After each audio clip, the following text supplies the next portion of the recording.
Guys, ito magbabala tayo ng papaya kasi lalagyan natin sa sinabawan.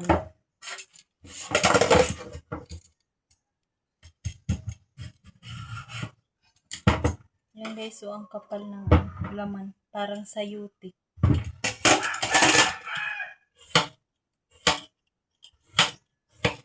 Dalawa ang ilalagay natin.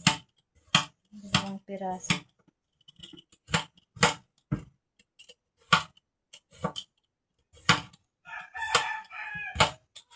Kinuha ko to guys dyan sa likod. Sa yung pinakita ko sa inyo dati na may malalaki. Ito medyo maliliit pa pero okay naman to kasi panlagay lang naman sa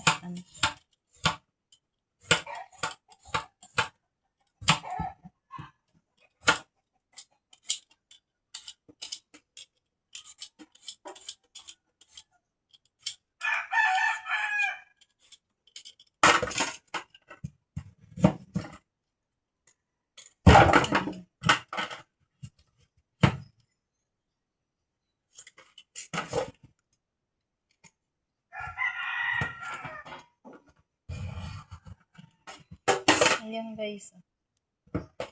Ang kapal ng laman niya. Parang sayuti lang. Mabuti lang napitas ko na itong isa kasi parang may ano siya.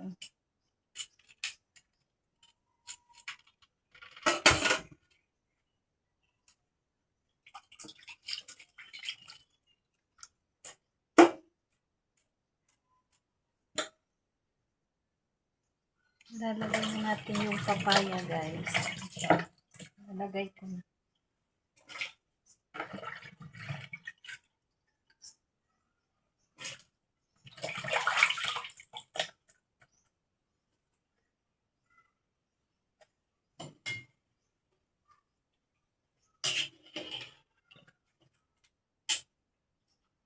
Tapos takpan na muna natin para mabilis maluto yung papaya. Nandiyan na guys, malapit na maluto. Nilagay na natin yung sibuyas at saka yung papaya. Antayin na lang natin na maglambot tong papaya. Maya pa ng konti. Guys, lagyan natin ng libas. Dalawang lang kasi may batuhan naman na yan. Pang-asim to, pang-asim, masarap. Pang-asim na libas. Para mas mabango yung sabaw niya pag may libas. Ayan guys, oh. Tingnan niyo. Yan. Mabango yung sabaw pag may libas.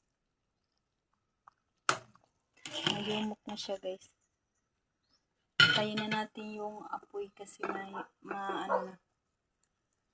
malambot na yung papaya. Pinatay na natin yung apoy.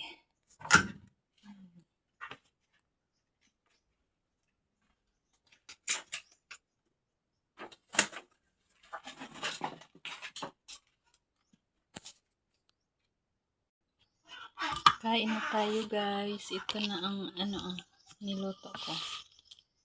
Ayan, tas maraming papaya.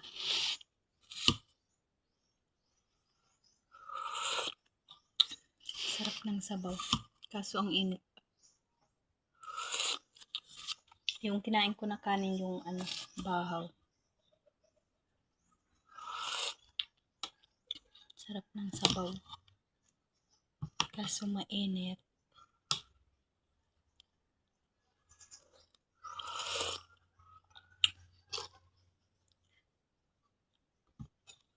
Kain tayo. Thank you for watching guys. Please subscribe my YouTube channel, Tating's Vlog.